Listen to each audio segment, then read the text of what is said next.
Welcome back to Soulfire Tarot, Divine Souls. We're here for some daily wisdom, energy guidance from myths, and bringing in our modern intuition with that to help us have healing, to help us find growth in our daily lives.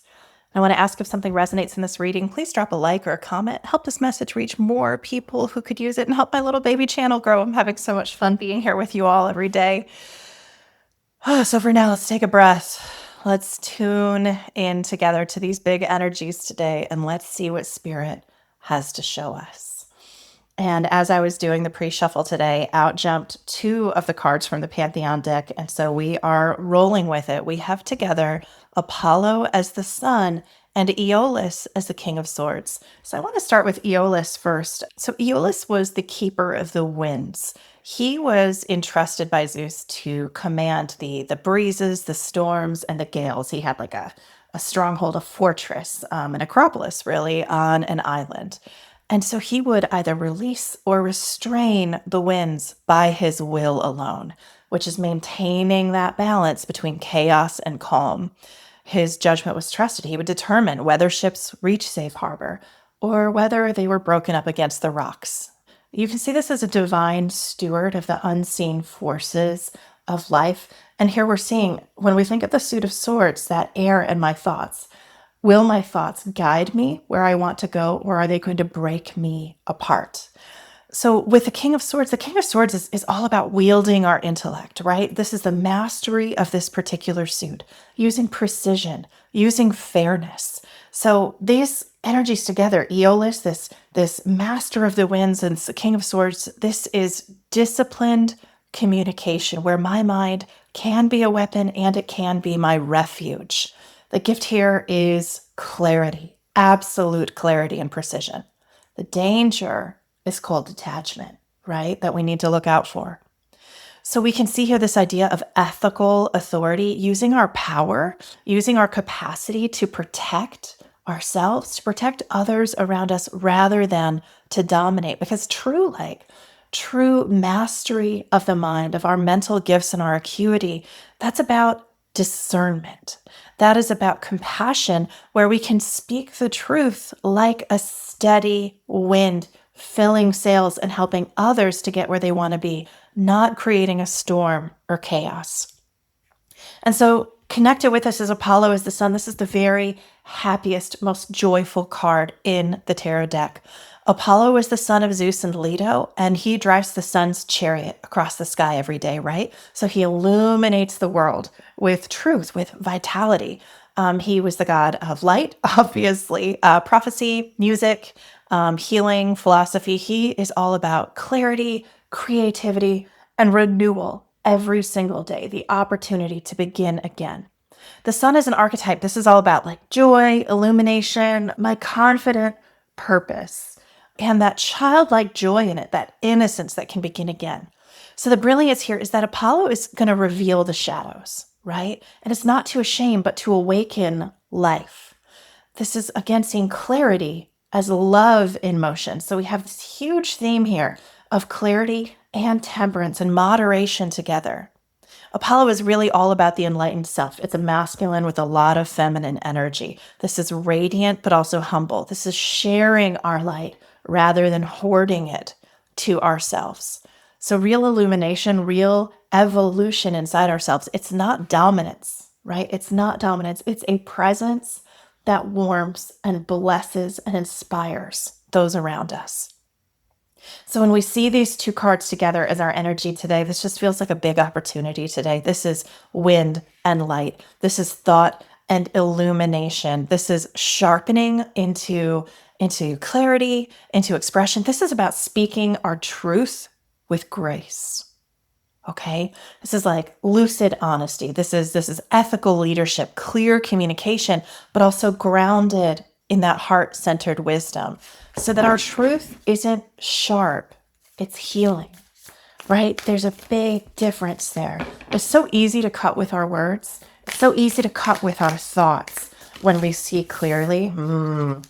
And the challenge or the opportunity here is to say, we could do that, but what if we brought the warmth? What if we brought the warmth of the sun, of our wisdom, our light into this scenario? And we see here death and rebirth as the first card that jumped out for us as our clarifier. So this card is halfway through the archetypal hero's journey. Oh, interesting. And we have Four of Wands upside down. In the archetypal hero's journey through the major arcana, death is a little bit over halfway through. It's this rebirth. It's this starting over energy. All right, I'm going to cut in and see. Okay. Oh, that's so interesting. All right, so we have here death, rebirth, the Four of Wands in reverse, and the Three of Cups upright. And I was kind of laughing about it because the Four of Wands in reverse, Three of Cups upright, they're slightly like opposite messages, which I think is fun. So, but let's dive deeper into this. So we're seeing here this clarity, this discernment, this my most enlightened self, where my intellect meets my insight, my structure meets my vitality. My words carry power. Okay. That's probably what I'm going to title this today. Your words carry power. They genuinely do. Okay. They can make things worse. They can make them better. They can change the entire energy in a space that you're in. And so we see here this opportunity to let something go and begin again today.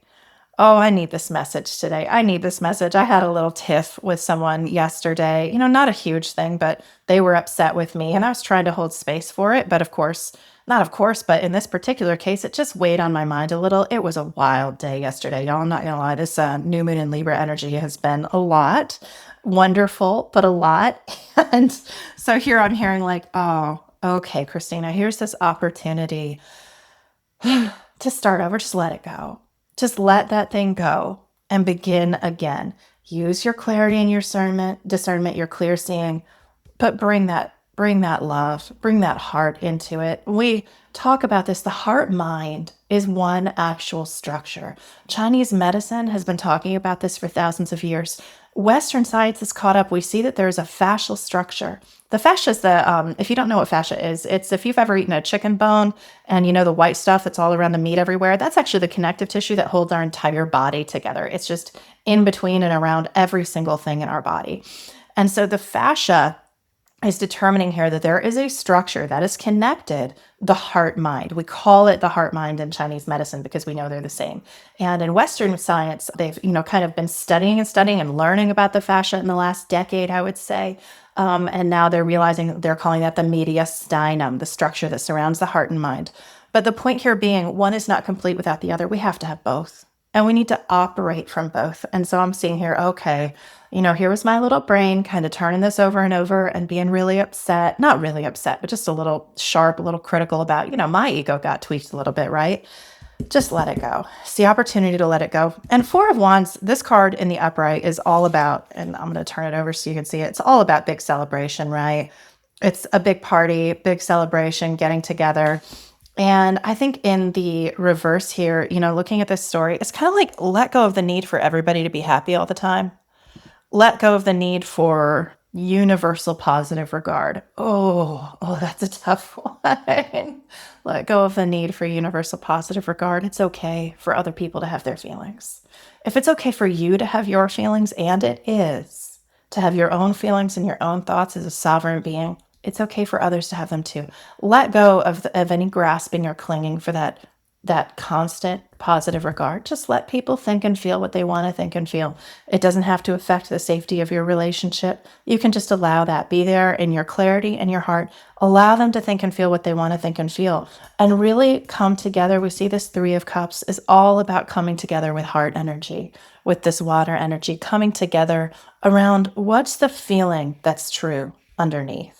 If I look at, I'm just going to process through with you all what happened yesterday. If I look at this other person, the reality is they're scared. They're very stressed out. They're overworked. They have poor boundaries.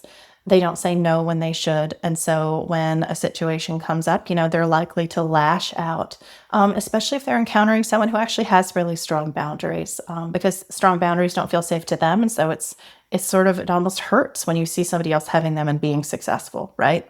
And so let's look here. Let's come together around the feeling underneath.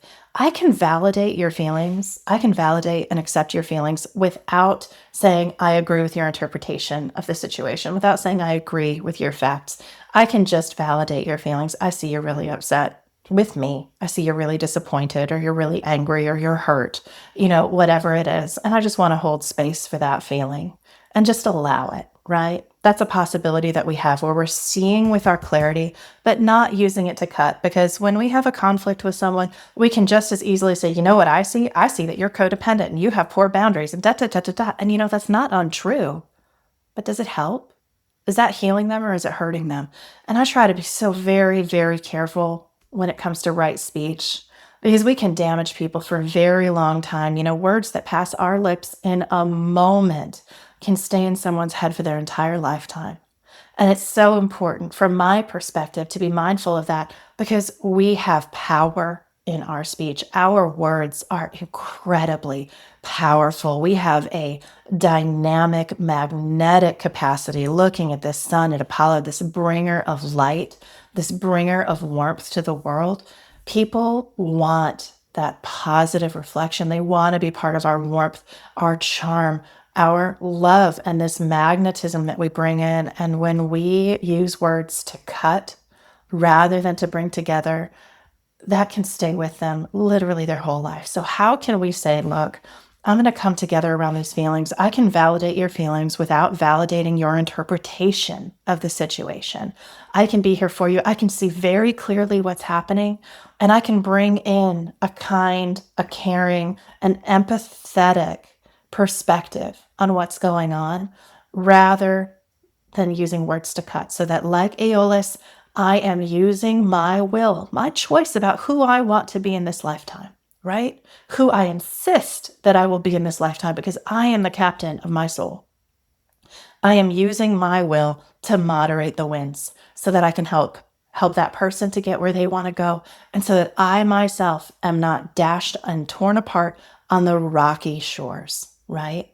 Because how I treat you is indicative of how I treat myself. How I choose to think about you and respond and react in situations is the same as what my internal world is. And y'all, nobody's got time for anything but peace and love, okay? Nobody's got time for that. Life is too short. We only get one go at it, is this particular iteration. So let's see what the universe has for us as a final. Oh, my gosh. Okay. I pulled two, but look at this. Okay. Keep your heart open. It's exactly what we've been saying. First quarter moon in Libra. Keep your heart open. Just keep your heart open and trust the universe. It's okay. If you've had some conflict or whatever's going on, this was my story yesterday. It might not be your story, but whatever's bringing in this need for Apollo and Aeolus, for the sun and the king of swords, the king of the winds, keep your heart open and trust the universe. These situations are unfolding for us, not against us. This is all in service of my soul's growth. This is all in service of my spirit curriculum, what I came here for. And this is a very positive day. This is a very positively aspected opportunity. We said we were beginning a new cycle today. Remember, yesterday we had the world card. We had the gods of Olympus. We are closing a cycle. Today begins a new cycle. So in this new cycle, in this new round of growth, self-development, keep your heart open. Trust the universe. Your life is unfolding for you. Your life is unfolding for you. If this was happening for me, why would it be? I love you so much, Divine Souls. I hope this has helped you. Please go ahead and drop a like or a comment if it has. Help my little baby channel to grow. I'm having so much fun with you. I hope you're having fun with me. And I will see you all tomorrow, okay? Bye-bye.